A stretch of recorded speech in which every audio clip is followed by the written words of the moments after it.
just we're gonna go live, and here we are. So I've got Darcy D with me, and we don't have a Chris just this minute, but he'll be on shortly.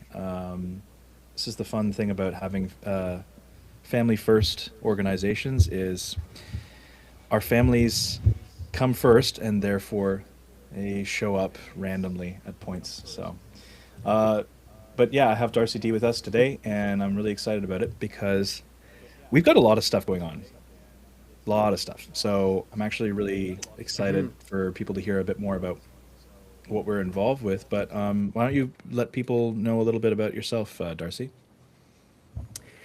Well, my name is Darcy. I've been a singer my entire life, pretty much. I spent time in the '80s in a club band called Simon Chaos. From there, I was headhunted by a band called Prism, a Canadian iconic band, and I spent 17 years of my life fronting that band. And in and of that, I've done all kinds of things. I've worked on both sides of the stage. I've worked for labels. I've been a tour manager for network management out of Vancouver. I've been a company manager for a theater production touring company.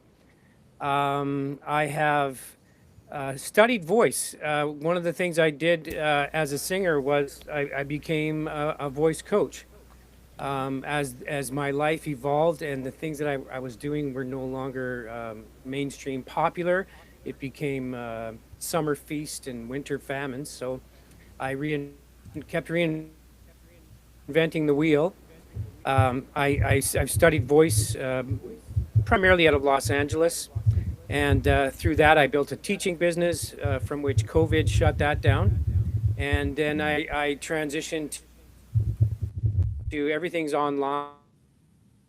I've built and developed an app, and I still sing and I still work with artists. I've had an artist development company. I mean, it's a long list of things I've done. I've kept reinventing the wheel as the industry has shifted and changed and altered its path and its course and its way of doing business. And now my business is entirely online. And I've just recently finished a book that is in edit mode, as you well know. Yes, indeed. And yeah, I mean, there's a lot. I've actually, when I look back on it, I've done a lot of things, but I think my main love is using the voice. Well, that's the primary thing that I think that we're going to end up focusing on today, because there's a number of different things. Like, for instance, singers. Okay, so being a vocalist in a band once upon a time, and you notice I used the word vocalist. I did not say singer. Okay, so point number one. Um, Well, were you not singing? uh, I wouldn't call it No that. one. No, hey, we're not asking about how well you sang or if you sang in tune, but were you not singing? It was definitely screaming. Definitely 100% Okay. screaming. Yeah, it was controlled screaming. Don't get me wrong. It is still very technical. You have to be very careful with your voice, obviously. But Probably more so. yeah, you got to be real mindful. Obviously, it's all about diaphragm control and make sure that you kind of like enter into it quickly. You can't just go then you just lose it, and then before you know it, like I heard about a terrible case where there was a guy who was in a band. I forget which one, obviously, because of course that lends itself a bunch of credibility. But he was the drummer in a band, but he didn't mic himself up properly, and he was supposed to reach the his voice was supposed to reach past the drums, and it did. Although he paid for it because, like, apparently partway through a tour, just voice gave out completely, and it turned out that he had Hmm. like polyps on his vocal cords, Yeah. which Hmm. is that's a no bueno situation right there. Yeah. So Well, that kind of aggressive approach to vocalizing is, I mean, there's a lot of bands out there that have a singer and then they have the screamo guy, yep. right? So because I mean, the shelf life of using your voice like that consistently is like 5 years. Ooh, that's I interesting. I did mean, not know that. I mean, don't quote me on that, because I mean it's going to vary from singer to singer, and it's going to depend on how often you use it that way. Hmm. But it's it's not a healthy approach. Sure is a cool sound, but Oh, 100%. There are certain so this is interesting because there's Melissa Cross actually teaches the Zen of screaming. I yeah. remember that. So she's taught a number of different people, but she teaches the way to scream safely. But we're getting a little bit off kilter, which is funny. These conversations always go in whatever direction it kind of goes with. But like, I think what's fascinating about using your app, Vocal Voice Coach, there's the plug right there, is Oh, it sorry, virtual voice coach. virtual voice coach. I can't believe that was, of course, that was what I managed to.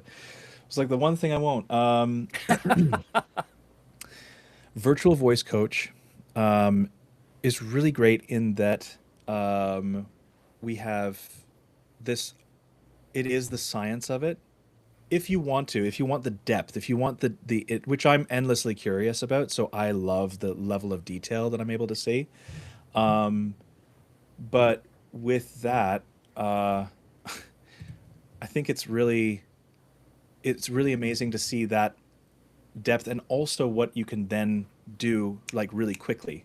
So, for Hmm. instance, what's if you were to try and make somebody better in just, you know, 15 minutes, let's say. I know that Hmm. you offer what's known as a an assessment. Is that right? Yes, a 15-minute consultation, basically an assessment. A vocal analysis takes about 15 minutes. One of the things I learned before I even started studying voice, I mean, I was already with Prism. I've got gold records. I've toured all over the world, and what's a voice coach going to show me? I mean, and then I went to a voice lesson with this amazing instructor in Vancouver, and within about 15 or 20 minutes, he made me realize that I didn't know that I didn't know what I was doing. Wow. and How? and I think that's one of the principles I use in my teaching now is one of the major things that holds you back is not knowing. And once Hmm. you realize you didn't know, you go, oh my gosh. And it opens up an entire world of things that you can do for your voice. So there's a million people on YouTube showing you how they can sing, and they show you various exercises. But each and every exercise, although we end up doing them all, they're not all good for your voice at a certain time. So it's knowing what your tends to is, what your voice is lacking or is overdoing, and learning to use exercises designed for that to enlist balance. And then from there you grow into more coordination and more complicated exercises till eventually you can do everything and you have a blended balanced voice. Now, this is just strictly speaking from an exercise perspective, because in exercise everything is clinical, deliberate, and intentional, and it's designed to balance your voice from chest voice to head voice, from your lowest notes to your highest notes, getting through that middle section we call the transition. And so everything you do in exercise is designed to be, clinical. You don't cheat, you don't strain, you don't disconnect. So it's pretty much unstylized and can quite often not even sound good. Hmm.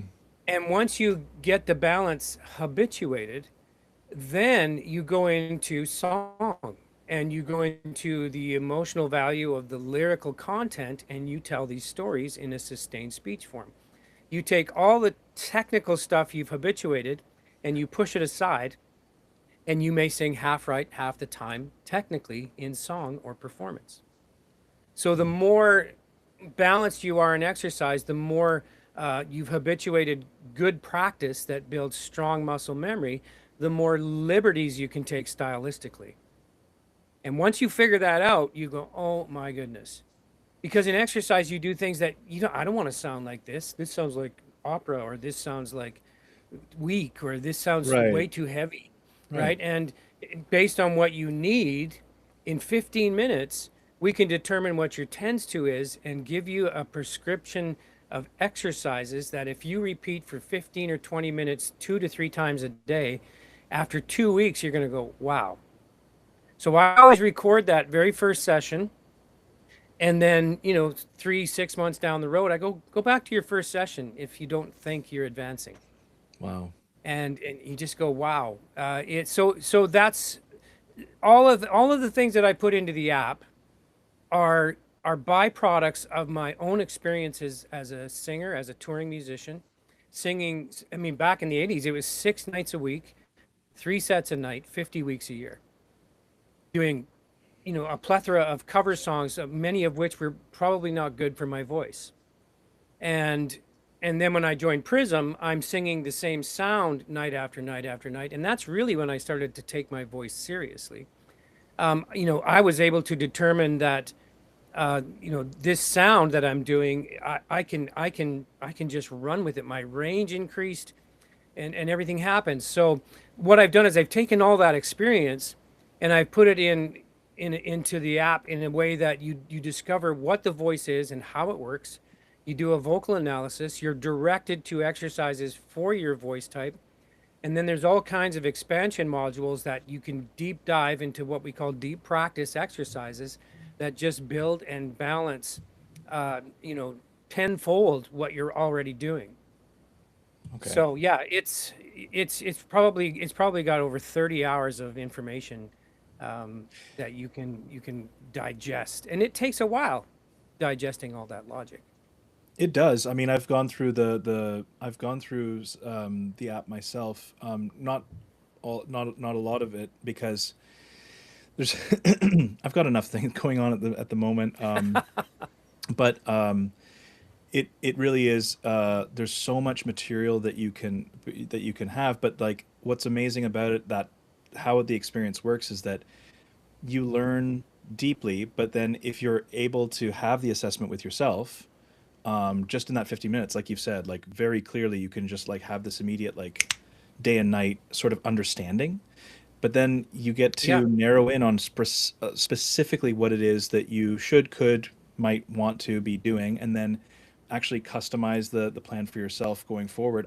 I just wanted to make a mention of somebody in the chat saying, Darcy and I were talking yesterday actually about how having the interest in the science is good for the singer. At least myself, says Sterling Ader Music, because you're more connected to the oh, whole Sterling. instrument. Yeah, I really love that comment. So thank you for that, Sterling. I fully agree. I actually really am the kind of person that needs all of the detail. I really love when I'm able to have the conceptual understanding of something. I often find myself like giving way too much background to stories because that's so much more important to me is all of the detail. Yeah.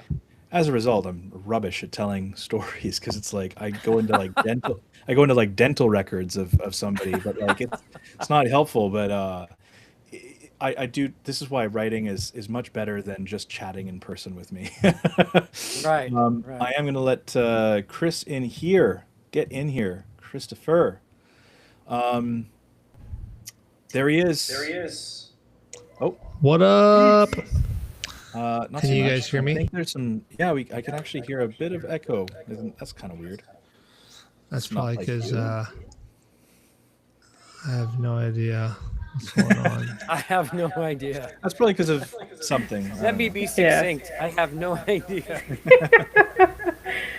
Um, Is that better? I've changed to my headphones. um, it's I. You know, Uh, dude, that somebody's you echoing, can but go it's on your end, Lance, as the host and click the echo cancellation button. oh, that's fun. I watch me get in there and do it because that'll And be it'll say interesting. something like, you can't click this now because you've already started recording. Oh, yeah, you're 100% right. I can mute a participant, but anyway. So we've been talking I about. don't hear an echo. Okay, no, now I don't. Yeah, one of those two muted, so that's nice. I'll just mute myself. Okay, that's good. Uh, so we were just talking about the voice, just all the nitty gritty. And Erin was going to do an example assessment for us. So take it away, Erin. I'm kidding. The amount of The amount of Look on her Sure. face. the look on your Great. face, I'm like, you absolute no. Um, Basically, like, to catch you up, Chris, we've been talking about how Darcy was to whole entire career's worth of making all the learning all the lessons as a The working, condensed version, touring, yeah. constantly gigging musician. What was it? 6 nights a week, 50 weeks a year, 3 sets a night. 3 sets at night, yeah. Doesn't make sense. Doesn't Yeah, it was compute. unheard of. I mean, that was a you were able to hone your craft. You Mm. could go from a garage band to a band that puts on a great show because you had the opportunity night after night to make changes, to make the alterations, to upgrade the set list, to work on your show, to take, and you could make a living in the clubs. That's true. There was a I club on every corner. back in the day, And mhm. yeah, back in the day, yeah. I mean, that's unheard of now.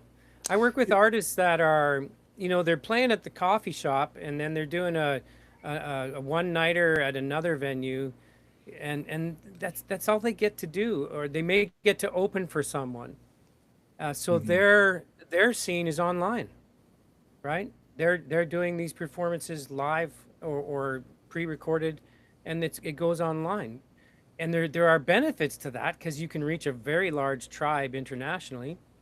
But do you really get to hone that performance interaction with an audience? No. There will always be that aspect of it missing. Yeah, there's going to be those pros and cons. What I'm interested in learning about is, so first of all, very transparently, like, you and us, we've been working together actually for quite some time about something that I'm actually very excited about, because the more I look and read, the more happy and excited I get.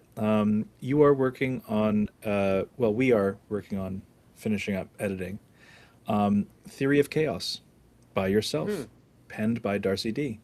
Um, it is, it's a fascinating memoir because it goes into what that lifestyle is like, and also some of the stuff that happens. Like, I don't I'm sure there's spoilers, but at the same time, like, people will still want to hear about the time that, Right. Hmm. you're in a van and the back door opens while there are people in said van.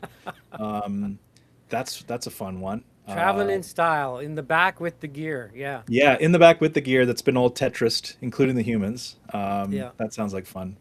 In the winter Right. In in Alberta. Yeah. I was about to say in Alberta. Yeah, that's an Albertan Yeah. winter. That's not like a no, no. Yeah.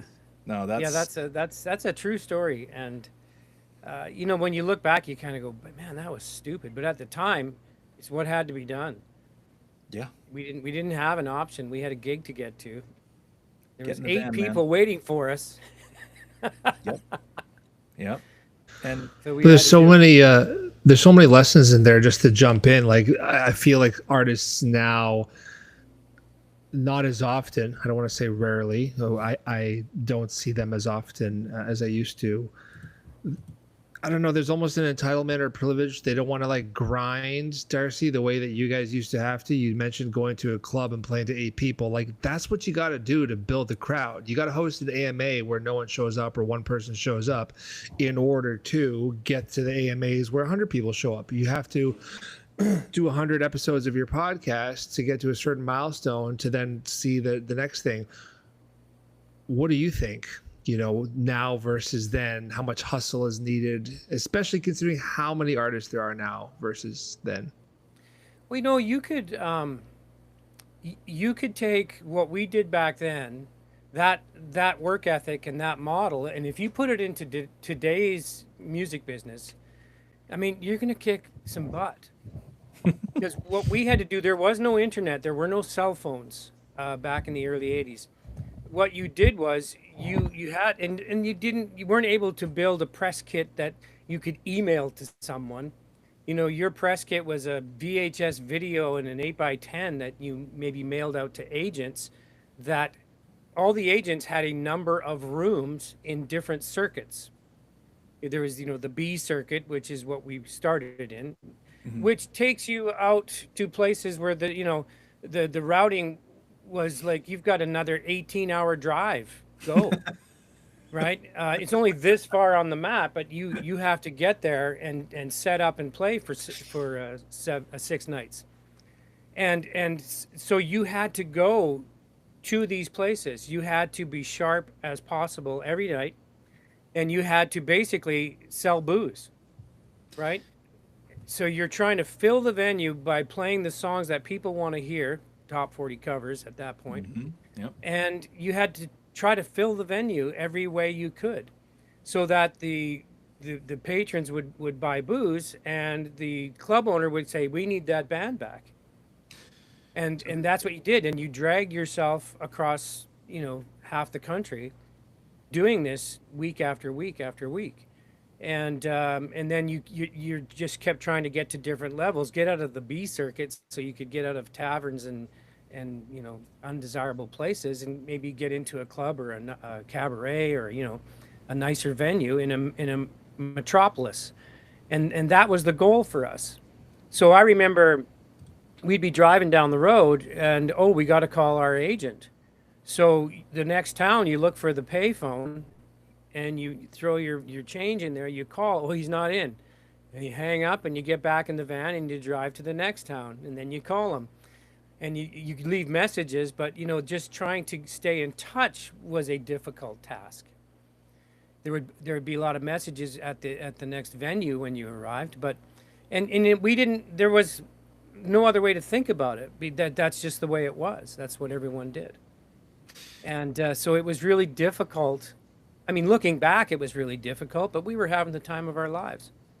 So, but that work ethic took us to the next level and the next level and the next level, and we kept growing and expanding till we finally got to the top of the circuit.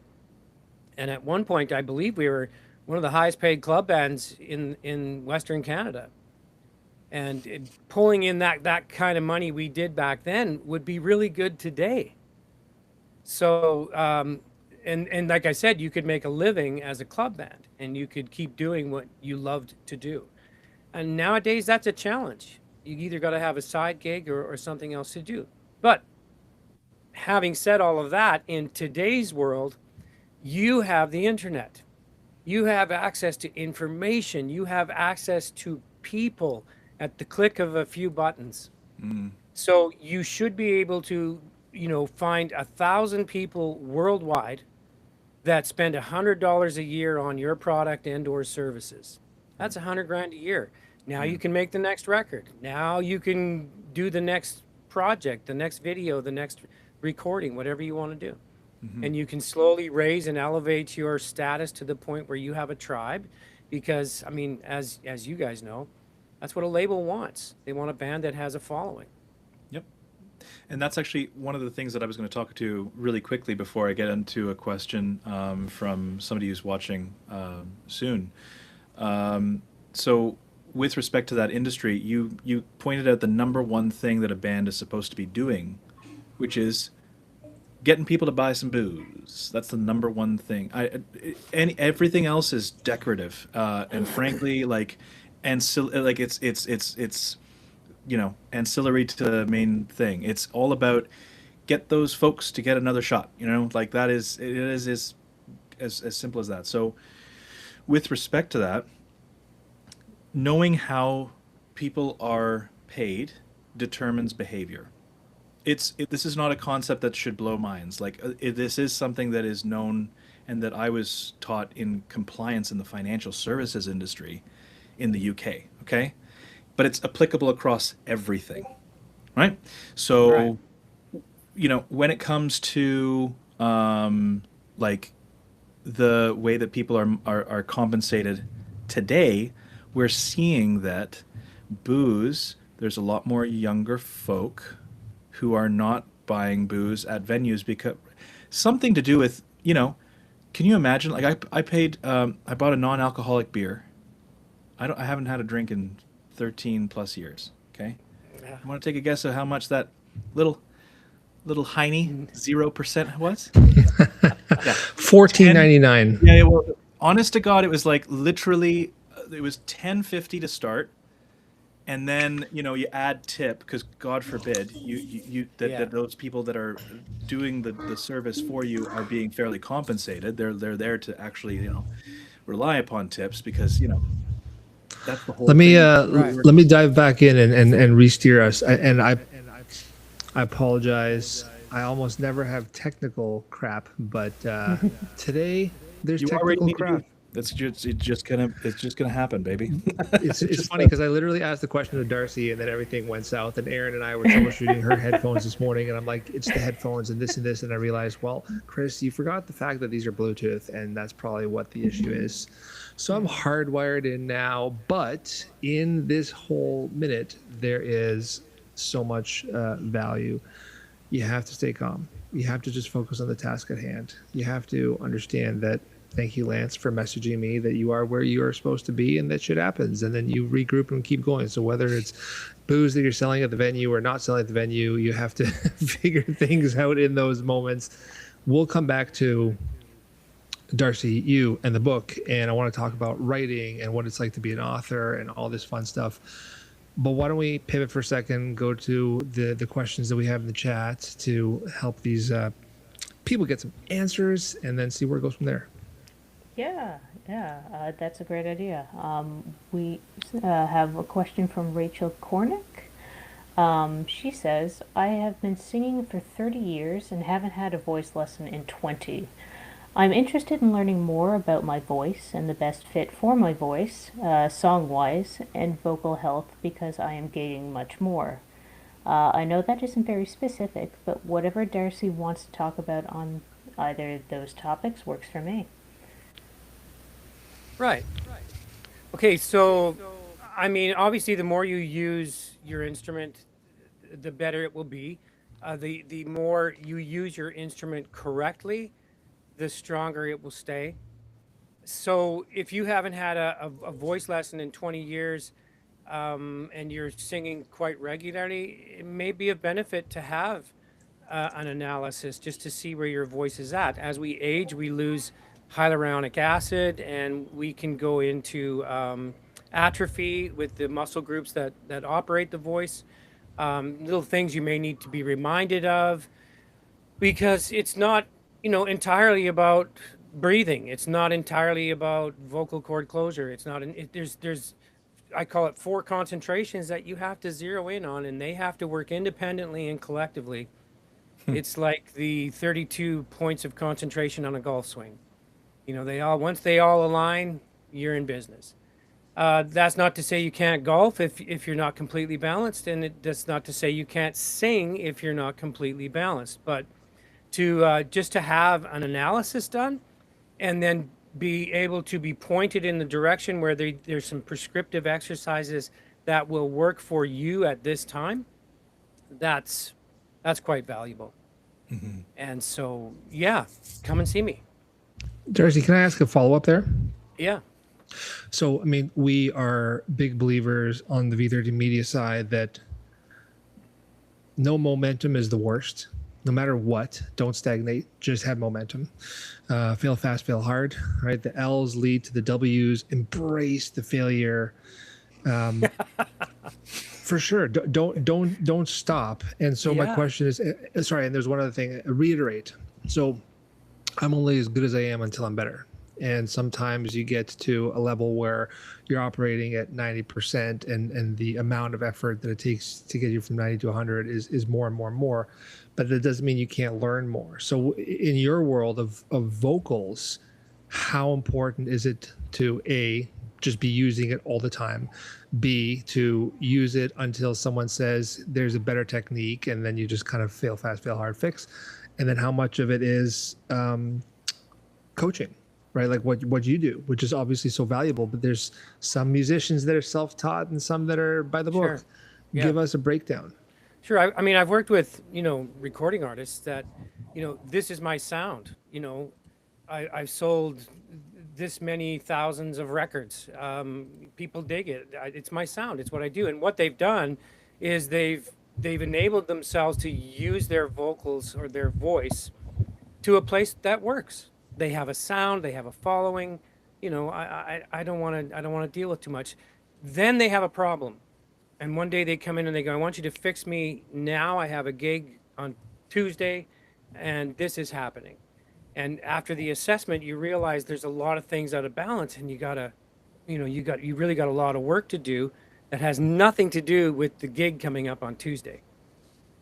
And so they want the quick fix now. So I mean, I've worked with singers, some of them from 12 years old, and I have an example of a woman that I've worked with. Well, when I started working with her, she was a girl, and we still have her very first lesson, the recording of it, and she thought she was great, and she wasn't terrible, but years of training. Now she's releasing records. She's going on tour. She's hanging out in the Ed Sheeran crowd. She's really made a career for herself, and she still does these vocal routines regularly, almost daily, right? Always warming up, always cooling down, and just knowing her limits. She knows her limits, and now she's designed a sound within the confines of the working part of her vocal register. And I think that's the missing link, and especially because we listen to music we love so much, we want to sound just like this singer. And so we push ourselves to the point of sometimes fatigue and pain to have that sound, when what you might just need to do is change the key. Either raise it or lower it to suit your voice type. And if you don't know what your voice type is, you need a coach to tell you that. And then you need a coach to walk you through the process of rehabituating the process. Because, as you know, muscle memory is myelin, the white matter that wraps around the neuron path. And for any action you do in life, whether it's writing with a pen, driving a car, eating, talking, walking, there's muscle memory. There's myelin wrapped neuron paths that direct you to either a positive muscle memory or a negative muscle memory. So if you're doing things that work for you, but your voice is always hurting, that's negative muscle memory. That somehow you're getting through with it. If you just rewired the process through exercise to a place of balance, where suddenly that sound you're making feels easy, and it's maybe just your face that sort of delivers the emotional message, then you're going to be able to sing like that for years and years and years. I think that ties so well into the other question that we have right now. Not to take away that task from you, Erin.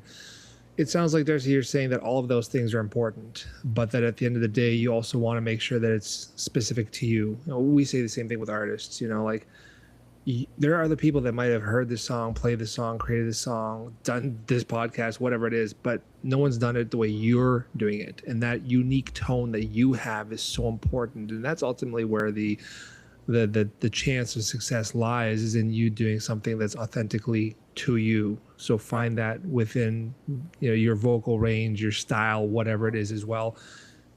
Sterling Adler at Sterling Adder Music, apologies.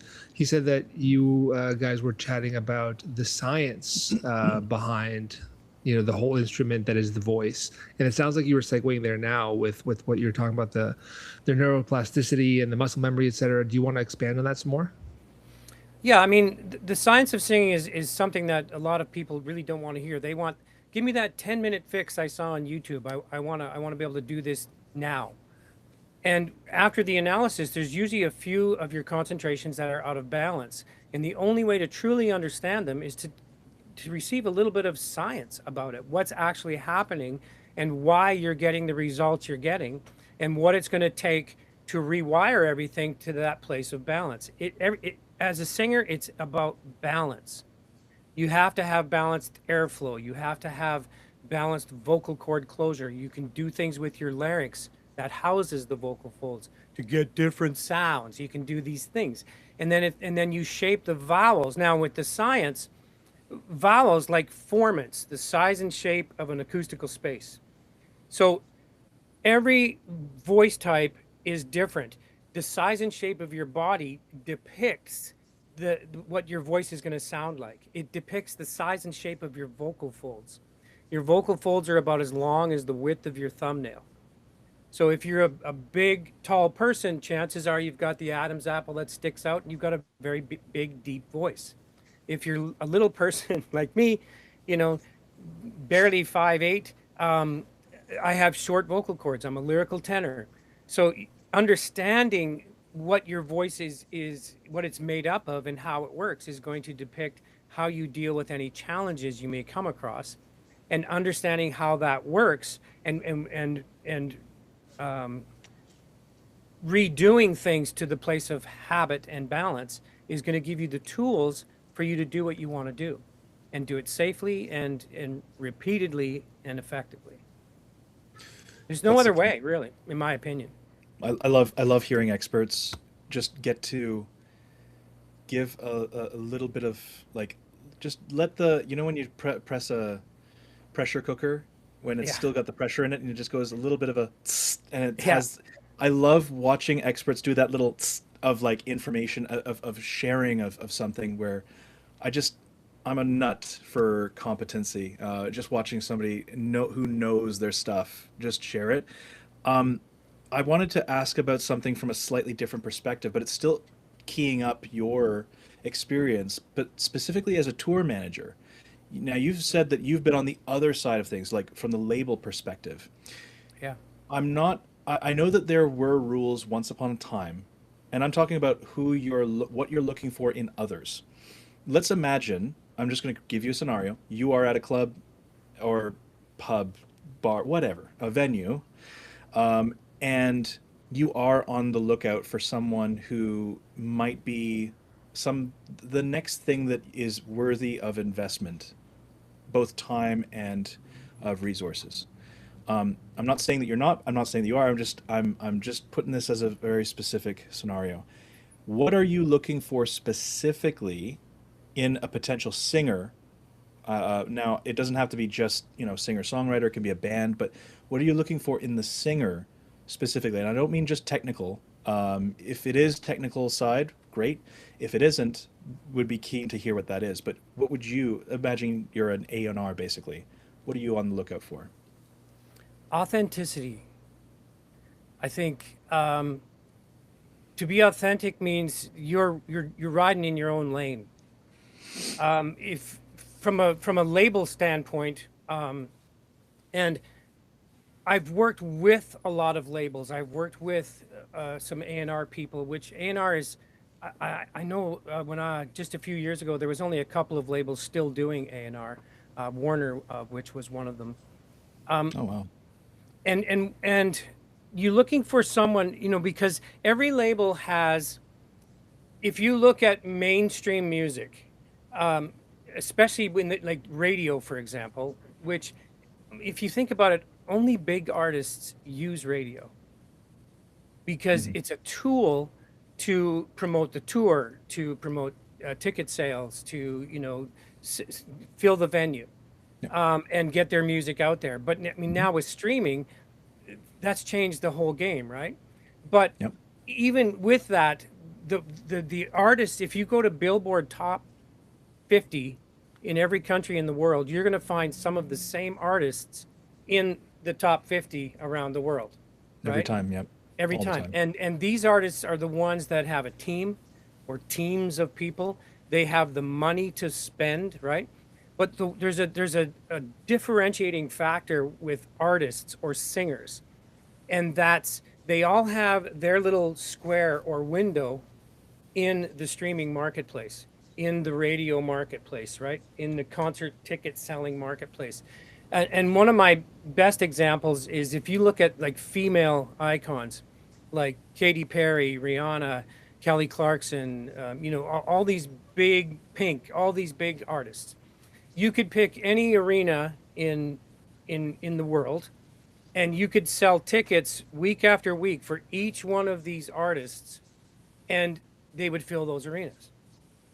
And some of the fans going to these concerts may go to Pink and they may go to Rihanna. They may not go to the Kelly Clarkson concert, right? So there's a fluctuating audience base, but all of these artists have their place. They all have Mm. their color palette. They all have their vocal ability. They all have their sound, and it's although they all maybe share the same R&B thread that goes through their sound, they all have differentiating qualities. Um, like Katy Perry is like cotton candy covered sex. Rihanna is bad girl Riri, right? Kelly Clarkson is the girl next door. They'll sing your face off. They all have these things that they do that separate them one from the other. They take their place in the market. So from a label perspective, if you sound just like Kelly Clarkson, are they going to sign you? Probably not, right? Because they already have a Kelly Clarkson. So they're not, you have to have authenticity in the sense that you know who you are, you know what your color palette is, you know what your sound is, you know your tribe might be, who might be, buying your records. And you have to be able to be similar to, yet completely different from all those other artists. And every now and then, an Adele comes along, every now and then, what's her name? Looks Like You Love Me. Ella Langley, big country artist right now. Anyways. Breaking records. Yeah. So that's the thing I would look for. Yes, it'd be great if you're a fantastic singer, but I've seen some singers that could, get to every note and it looked effortless for them, and I just didn't believe them. And I've seen singers that were digging in, and you're rooting for them to get to the big note, and then they leave you on the edge of your seat, and they're kind of, unpretentious, and they just make you feel like they're singing to you. So there's a lot of factors that sort of, draw you into an artist. Yeah. And the sound, they have to have a sound. I mean, that sound can be fixed and reproduced, but you have to have songs. You have to have a lot of songs, and you have to be able to perform in front of an audience, and you have to be relatable to a tribe. I think that the underlying principle for me is definitely authenticity. I mean, how many times, guys, have we heard that within our artists, on our calls, on my podcast? That is one of the number one words that always comes up. Sterling dropped another question in there, actually more of a comment. He said, like, Dirty Honey is still unsigned. I wonder if they're ever going to go with a label. And that for me was something that I was thinking about as you were talking, Darcy, how, well, first and foremost, don't do this because of the industry. The industry does not have your back. In fact, the industry is going to screw you faster than most people would. The goal shouldn't be to get signed. The goal should be to create the best music you possibly can, the best art you can, to have fun while you're doing it, and know that if you're being authentic and you do surround yourself with the right team, a good team, that your audience will find you. This isn't about you going out there and finding the audience. This is about you attracting the audience to your art form. And I think that the best way to do that is to create the art that is the purest and most authentically you. And if you do that, and you do the other things that Darcy said, which is like good quality, good whatever, that the chances of that happening are much higher. That's a phenomenal point. Don't do this because you're trying to achieve something. Do you want to achieve something? Do you have goals, visions, ahead? 100%. But stay in the moment, have fun with it. That for me is the big thing. And we've seen it. I mean, with artists that we work with on V13 Music, the ones that show up, like the Garrett Barbudos or the Garrett Anthony Rices of the world, that are like, I'm not an expert. I don't know what I'm doing. Why don't you guys tell me? I'm going to take the lead. I'm amenable to whatever, but this is my art. This is not changing unless it's, for improvement or skill set improvement, etc. Man, they're easy to work with. Man, they get results. And man, their futures look bright because they're doing all the things right. Let's pivot when we have a second. You want to comment, Darcy? That's fine. But let's pivot, Lance, to the actual book and writing and what it's like to be, the the person writing down all the Simon Chaos and Prism stuff. What did you want to say, though, Darcy? I was just going to say, by the time you have everything that a record company wants, if you can meet all that criteria, you probably don't need the label anymore. I mean, you could do a distribution deal, but you know what I mean? Like I worked with an artist when I was in artist development, and she was in Nashville, and the label was like, we love this. This is great. We're going to do this deal. We're going to la la la la. And after several meetings, one of the big cheeses, stepped in and said, yeah, this is great, but we'd like you to build your social network. We'd like you to have 100,000 followers. So she went to Europe and she did a bunch of things and built her social network up. And by the time she got back to the label, they'd already signed someone else that fit in that box. So I've seen it happen firsthand. I've seen artists get signed and get shelf deals, probably because they sound like one of their already signed artists. So they just worked with them, big producers and writers, and 2 or 3 years goes by and they've got a pile of songs and no deal. So, I mean, and I know there's exceptions to every rule. There's different scenarios and case studies and yada yada yada. But it's kind of just the way it is. Yeah. Simply as that. I mean, now I'm going to put us onto the route of writing. Writing, right on, man. I take your point from earlier, and I really want to hold it up as like the measure of like the thing that I hear and think about a lot as a writer. And you said like you had somebody that they thought at the time that they were a good singer. And years later, so many hundreds of hours after the fact, training experience, coaching, and practice and exercise, it's a totally different ballgame, right? Right. And what's fascinating to me is that that's so true of writing in particular, I feel, as a creative endeavor, which is hilarious because no matter how much we employ, or rather there is the development of large language models to try and replace the need for good writing, you can spot it a mile away. And to describe and explain and go through one's own experiences is still one of the most challenging things, because even though you experienced it, somehow, for some reason, when you try to put that thing to paper, it just doesn't. So then you go at it again, or maybe you don't, and that's And the big again. defining. And And again and again. again. Believe me, and folks, for anyone who's watching right now, I am taking Darcy through the paces, but the dude is just. What I love about you is that you can take it on the chin and move on. Like you're not fighting me on every single thing. Instead, but you're also not just like taking things wholesale and just. It's not like you We're don't talking have about you editing my book. Correct. Yeah. So this is what I like is that you have your own intention, you have your own say, you have your own voice.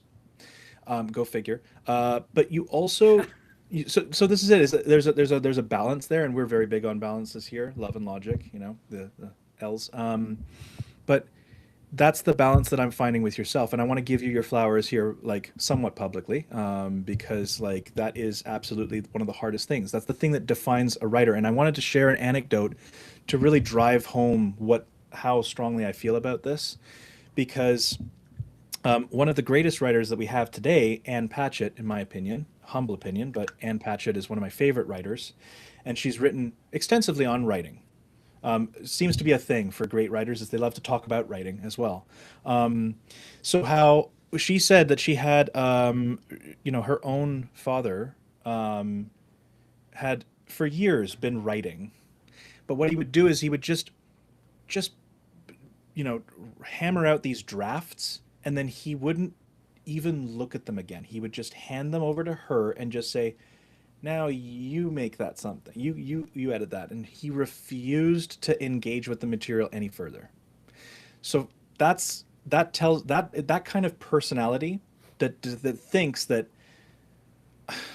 there's some indecent ways I could say it, which I'm going to self-edit a little bit. I'm going to say instead the people that are not willing to accept any criticism, whether well meant or otherwise, those are the people that don't want to improve. Those are the people that don't know what they don't know. Those are the people that stay unpublished, unrecognized, whatever, because they are their own biggest, blocker, because they refuse to engage. And what I find fascinating with yourself is that clearly you are willing to engage and being able to take and receive, and but also not just, and it's so important to have this, also be able to think with your own set of values, whoa, and then process it and then engage on your end of things. I really give you kudos because this is a totally different ball game that you've jumped into. This is I'll not say. something where you can just kind of whatever. And what I've seen emerge is that you have pros, actual honest to God pros emerging from this, the like of which I'm actually really excited for when people do get to read it because I'm reading it and I'm getting excited. I'm reading it and I'm fascinated. I'm reading it and I want to read the rest of the book. Hmm. You know, I'm sure you do as well. But we're I mean, for me, it's just been laborious, really, but quite cathartic in some respects. I mean, I never thought I was going to write a book, Jay Lang. shout out to Jay Lang. Yeah. I mean, she just said tell some stories, and And you I was have. going to tell the story of my career in music, and by the time I got the first 100 or so pages written, I realized this is going to be on one topic. There's no way I can tell everything. So I started with the Simon Chaos, my first success story in music, and that's where if you talk about building myelin or learning experiences, that's where it all happened. That's where Hmm. I got introduced to the business and beaten down Yep. and rising out of many piles of ashes, Hmm. to develop a place where my career even evolved from there and got bigger. How did that happen? And then evolved and diversified, and I mean, it's really cool to be able to say that I've made a living in the music business most of my life, because that's I think that's a hard task to do. Hard. And I'm not even like famous, like Nigh it's impossible. yeah. So it's been a blessing, really. But this whole writing experience, like I did not know where it was going to go. It was like opening a curtain to a completely different world, Yep. with some comparable similarities, like writing songs. The difference being, in the song you've got 30 seconds to cut to the chase, where Hmm. with with the book I was able to expand and expound and dig deeper, and then it's just a matter of sorting laundry, which was very tedious, but so It is. similar yet very different. It And is. then through your help, and with Jay, learning to determine, like, where am I going with this? Because you get to the forks in the road, and there's so many different ways you could go. I think the only saving grace was that it's a true story, right?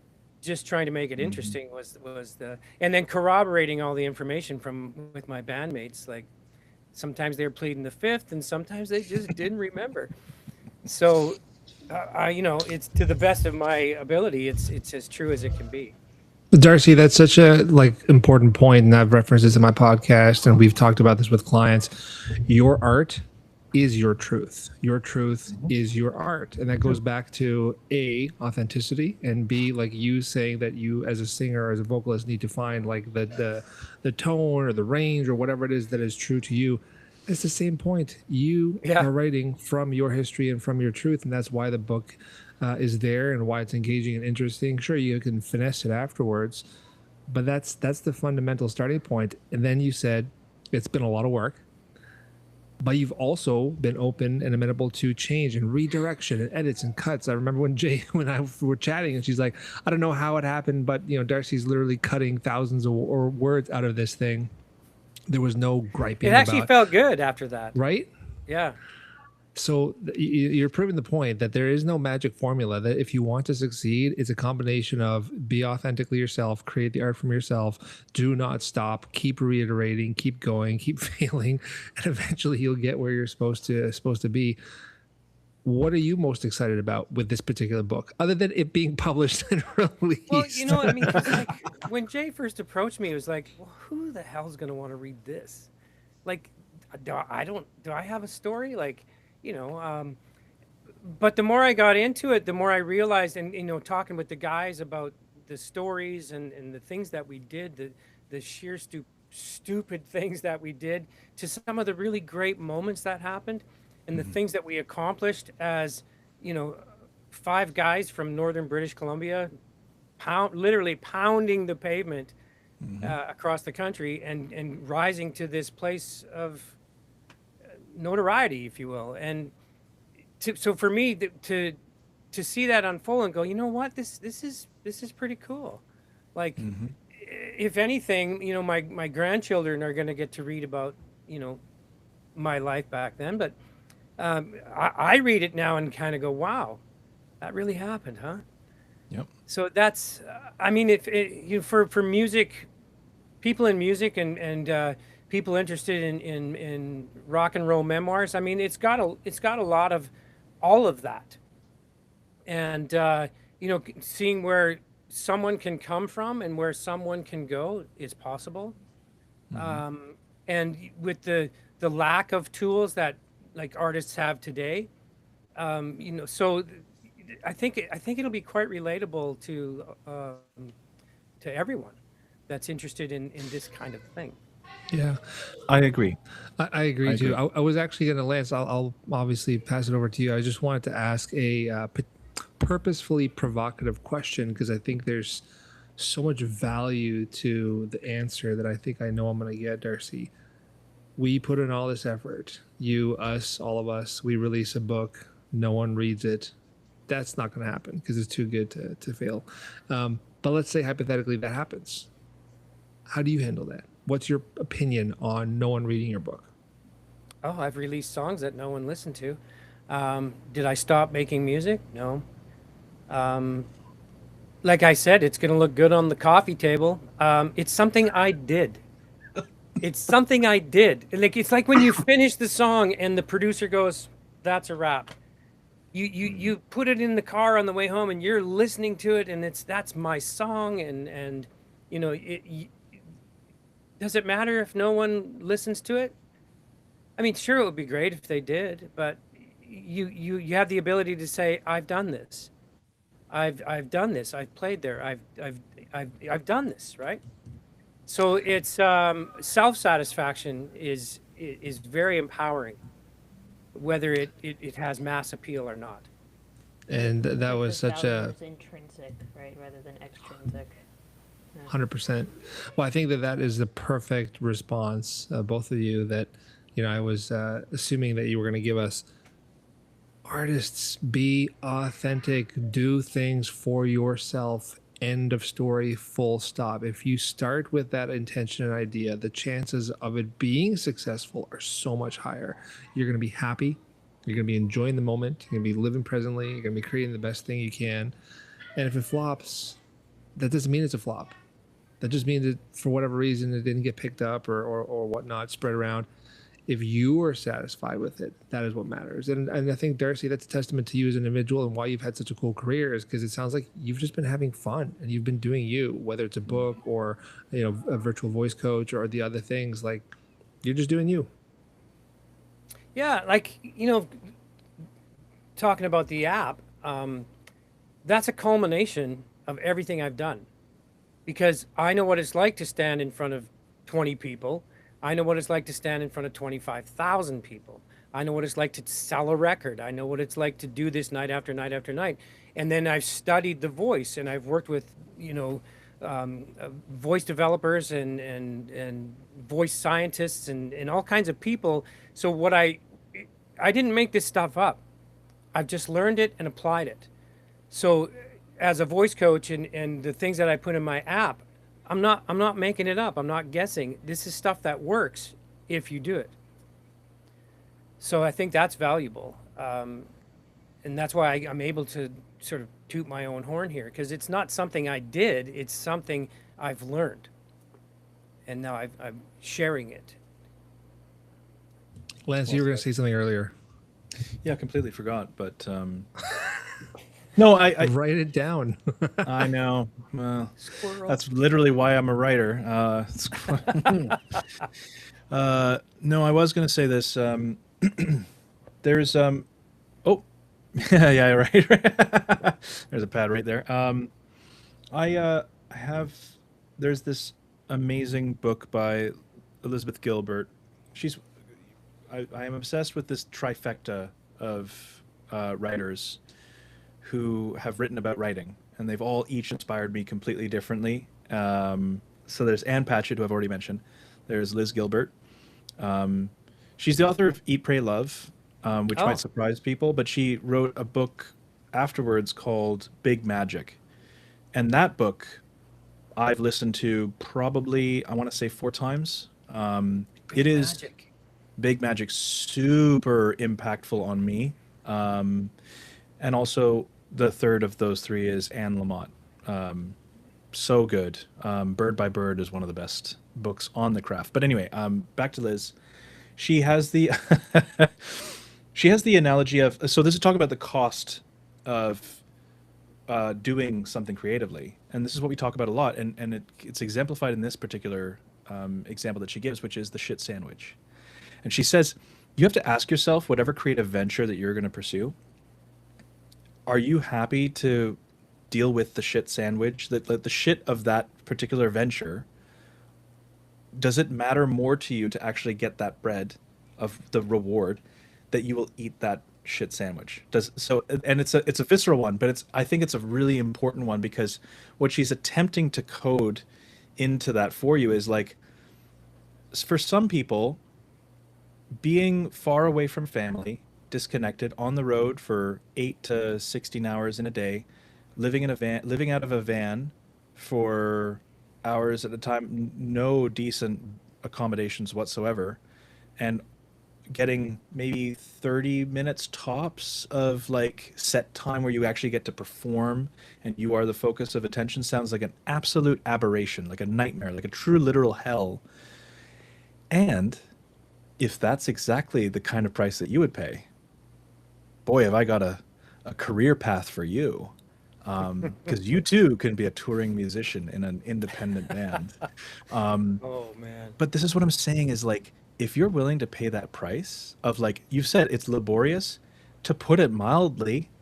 Writing a book is one of the most, it's literally one of the worst kept secret. Like, it's the worst. It is the worst. There are authors, there are writers who have literally, unfortunately, they are not with us anymore because of the act of writing. That's how awful it can be. Sorry, but that's just a reality. So, however, what matters most is is the good that comes to you from you doing that better than the not so good that comes from that?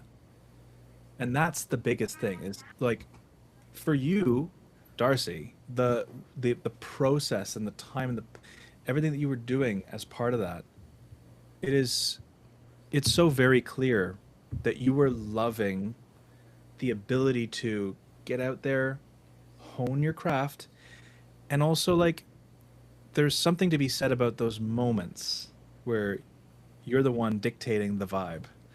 You're the one who's curating. You're um, the conductor of an entire Mm-hmm. room, right? Yeah. I mean, talk us through like what some of the Well, you get to the point in your show when you do it that long, that often, that you know the moments of the night that are going to really engage the audience. You know that the first set is like the introduction for you and any new people that you're meeting. Mhm. I'm referring to the time that the book was written in, and and you live for that. You, and then once the gig is done and you're in the van on the way to the next place, the band is discussing what we can do in those moments in this part of the show, songs we can remove, songs we can replace it with. You live for that, and you get into this stride, if you will. It's just a lifestyle. It's like being in a circus, um, and the places change. A lot of the faces are the same, um, but it's a rotating shuffle of excitement, or not excitement, depending on where you were. And you get to the point where, like, I never really, I never unpacked my suitcase in the hotel. I opened it, and I, lived and did our thing for 6 nights, and then zip up the suitcase. And then when we were home, I never unpacked my suitcase, even at home. I would open it, do laundry, shaving kit, everything's there. So when, you know, it got to the point where after 4 or 5 days at home, you're like, I can't wait to get back out there. I can't wait to get back. And you're just chomping at the bit. And you're finally all back together again in the van or the bus or whatever you're in at that point. And it's like you're home. The whir of the engines, the white lines going by on the road, the truck stops, finally getting to the venue, and then it starts. The crew's setting up, and you're rehearsing, and it's a lifestyle, and we lived it, and we breathed it, and it can overtake you. It can really overtake you. Even your personality can be overtaken because you have, I'm Darcy D. This is me. How do you do? And then I'm Darcy D on stage, right? This is my persona. This is what I do. Oh, let's party, let's drink, let's do all the things that we're promoting at the time, and you become that person, hopefully for just a few hours a night. But I've worked with people where that stage persona became them off stage as well, because they were always on stage, always promoting, always. It can be a bit much. So It's so funny. Go ahead. I think we can, just kind of start to wrap up here, because I know that if we're concise and have a nice beginning end, like people showing up on time, Chris, that it's just cleaner that way.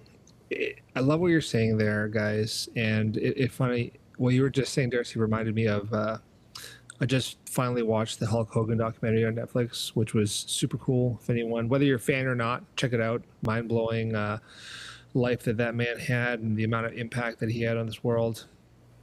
What I wanted to say, though, for both of you, for all of us, for any artist listening, watching, the authenticity, the goals, the art, everything, that's secondary to what Darcy just explained. That's the passion. The Japanese, the word that they use is ikigai. It's the purpose, right? It's your raison d'etre. And if you wake up and you are compelled to do something, and you will eat that shit sandwich that Lance mentioned without even thinking about it, that's your thing. Focus on that. Then do that authentically. Then use all the other lessons, which is repeat, fail fast, et Fail cetera. hard, yeah. Iterate, all that fun stuff. But your purpose has been art. Your passion has been art. I use PPOP, put passion on paper. Ironically, as a writer or as writers, you're literally putting your passion on paper. Paper is the double entendre, because that paper could be cash money, right? If you're putting your true authentic passion down on paper, then ultimately it's going to transfer into cool things down the road. Mm-hmm. It's funny because in my app, I use the acronym MAP: model, assess, perfect. And I love that. It works. Yeah. So, stay true to yourself, and that's where everything starts. Darcy, why don't you tee us up with some final thoughts, some parting words before we all wrap up? And I'm not wrapping us. Erin, Lance, if you want to say something, by all means, go for it. I just want us to cap this off. How shall I? Well, we talked about so many different things, but Yeah, I think it's true. no Talk matter about breakfast cereal. Breakfast cereal, yeah, avoid it at all costs. Amen. Yeah.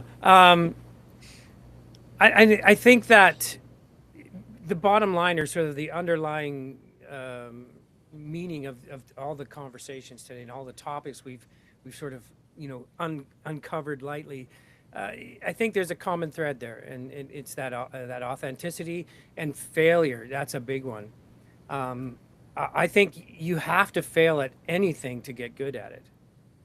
And I've got, I could probably write a small book, maybe a large book, on my failures. Personally, professionally, and these are all the things and it's kind of that, when I look back after the book was nearing completion and I'm getting ready to wrap it up, a lot of those failures became some of the best stories. Right? And they're sort of like the signposts, the markers that help you relate to others that may be struggling with this for the first time. You just got to keep pushing them over the edge. You want some help? Poof, over the edge you go, right?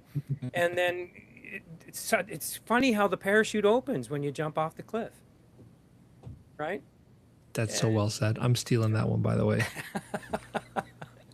And that's it. Do I not mean, jump off a cliff. We're not endorsing that. This is yeah, metaphorical. yeah. Unless you have your chute on, of course. But yeah, it's funny how that it always seems to happen. Like the worst thing in your life can be happening, and you're like, oh my gosh, it's over. How am I ever gonna go on? And that's one of the things that catapults you to another level. And I think that's true. And when I look back on my life, it's true. So it should be almost like, I wonder how I can fail next. Right? What can I fail at? Because through all your failures, you find your path. You find your true passion, that thing you'll eat the shit sandwich for. And you'll just start chewing. You'll just chew it up. And the flowers will bloom. I can't wait to have you on the Heart Dealer podcast once we start getting into prep mode to release the book. And we won't even talk about the book. It'll be an hour later and we'll have like philosophized and we'll be like, oh shit, the book. Philosophized. Yeah, for sure. Lance, Erin, thoughts, comments, complaints? Complaints. Complaints. No, I think what's really fascinating is staying unprompted, unscripted. You've managed to hit those points that we all have consistently, and the lessons that we learn. Obviously, that doesn't mean that we just, now that we've learned the lesson, now we just go forth and do according to said lesson. The reason why we talk about those lessons so much is because we also still fail at living by those lessons all the time. But what's different about people like yourself is when you actually do live by those lessons for the most part, and I think that you've exemplified that. So congrats to you, and also I'm obviously very jealous, obviously. So I'll give you some of my failures if you like. Oh, I've got a very wide failure portfolio, let me tell you, and I'm very happy to be able to show and share my failures. I don't think they should be hung on the wall. I think they should be in a trunk that you open the lid of every now and then. Yeah, just give yourself a little, it's not, they're definitely don't frame them, but yeah, it's definitely something to not like bury under the garden. You definitely want to like be aware of it, Just reminders. I'll just say that what you guys just said is so true. But the irony is that when you frame that thing, you are framing your failure, because as Darcy said, you needed a lot of failure to get there. Yeah. I'm going to do something that we did last week that is going to become the new thing. Erin, you are going to be the rapper from now on. You get to be the person that sends us home. So do it. Put do a put a stamp on it. Yeah, freestyling it. Yeah, so this has been like a really good and insightful conversation that's kind of like detoured through a lot of things, through like the technical elements of singing, how one comes about finding their own voice and artistry, the life on tour, and the perseverance that takes, as well as like life lessons in the book that's coming out shortly. And it's been great, sort of like, because this is only the second time that we've had a guest on this, AMA. So we'd like to thank you for joining us, and it's been a good time like chatting and having you answer questions with us, and we appreciate your time. It's been good. Thank you. Good job, Erin. Darcy, where can people find you? They can find me at virtualvoice.coach. Virtualvoice.coach, and all the affiliated social networks. That's where you can Amazing. Find me. Yeah. Cool. Well, thanks for having me on. 100%. Thank you for joining. Thank you for taking coming the time. And I suppose I'll be speaking to y'all pretty soon. Yep. Quite directly. Yeah, and to everyone else, see you in a week. Is this the part where I leave? And we all do. Yeah, I'm just going to terminate the call really randomly. And Bye. Bye. Thanks. Bye, guys.